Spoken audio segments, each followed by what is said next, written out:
క్రీస్తు శిరస్సు అంటే ఆ క్రీస్తు సర్గంలో మనందరం ఎవరమండి? అవయవాలు, ఒక్కొక్కరు ఒక్కొక్క పార్ట్. అవునండి, దేవునికి మహిమ కలుగును. ఇప్పుడు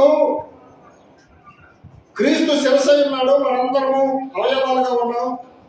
ఇప్పుడు కాలుతో చెయ్యి, చెయ్యితో కాలు అబద్ధం ఆడితే ఎలా ఉంటుంది? అవుతుందమ్మా? అబద్ధం ఆడుతుందా?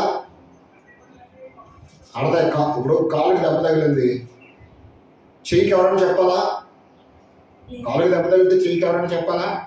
అరే కాలుకి దెబ్బ తగిలింది చూడాలి, వెంటనే చెయ్యి ఏముంది అక్కడికి వెళ్తుంది. అమ్మా అని నోరు, చెయ్యి పని చేస్తుంది, వెంటనే యాక్షన్. చెయ్యి తీసుకుంటుంది, నోరు తీసుకుంటుంది, కళ్ళు తీసుకుంటున్నాయి, శరీరం అంతా ఏం తీసుకుంటుంది? ఏకంగా యాక్షన్లోకి వస్తున్నాయి లేదండి? వస్తున్నా లేదా? ఇప్పుడు క్రీస్తు శరీరంలో మనం అందరం అవయవాలుగా ఉన్నాము అంటే ఇప్పుడు మనం ఎలా ఉండాలి? ఇప్పుడు ఒకరి పట్ల ఒకరికి చిన్న కష్టం వచ్చినా, ఒకరికి చిన్న అవసరం వచ్చినా, ఒకరికి చిన్న నష్టం వచ్చినా, ఏది వచ్చినా సంఘం అంతా కూడా సహోదరులు అందరూ కూడా ఎలా ఉండాలి? అవయవాలుగా ఉన్నాం కాబట్టి అది ఏమైందని వెంటనే స్పందించి ఏం చేద్దండి, దానికి అవసరమైన ఏర్పాట్లు మనము కోరుకోవాలి. నీకు చేయగలిగిన సాయం చేయి, లేదా దానికి కావాల్సిన ఏర్పాట్లు నీ వంతు సాయిగా నువ్వు ఏం చేయాలో చేయాలి.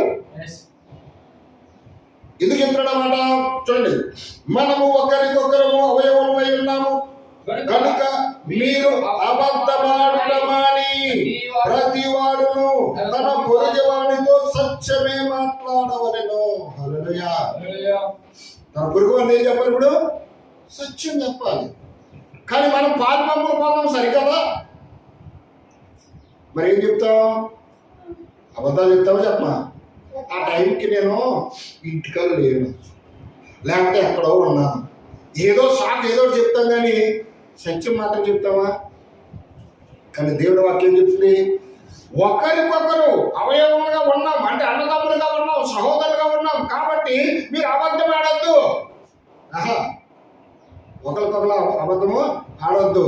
ఏ పరిస్థితిలో ఉన్నా, ఎలా ఉన్నా సత్యమే మాట్లాడాలి. ఉండదు అన్నట్లుగా ఒకరు సత్యం మాట్లాడడం మొదలు పెట్టారు అనుకో, ఆ తర్వాత దాన్ని అర్థం చేసుకుని ఇంకొకరు కూడా అదే పరిస్థితులకు వస్తారు. అంతేనమ్మా? కదండి. ఎవడేమైపోతే నాకెందుకు? వాడు కరెక్ట్గా ఉన్నాడా, వీడు కరెక్ట్గా ఉన్నాడా, వీడు కరెక్టా, అది నీకెందుకు? నువ్వు కరెక్టా ఇది చూసుకోవాలి. ఎలాంటి వాళ్ళు ఎలా ఉన్నా నీకు అనవసరం. నువ్వు కరెక్ట్గా ఉన్నావా లేదా అనేది నువ్వు చూసుకుంటే నిన్ను బట్టి వాడు మారొచ్చు కదా.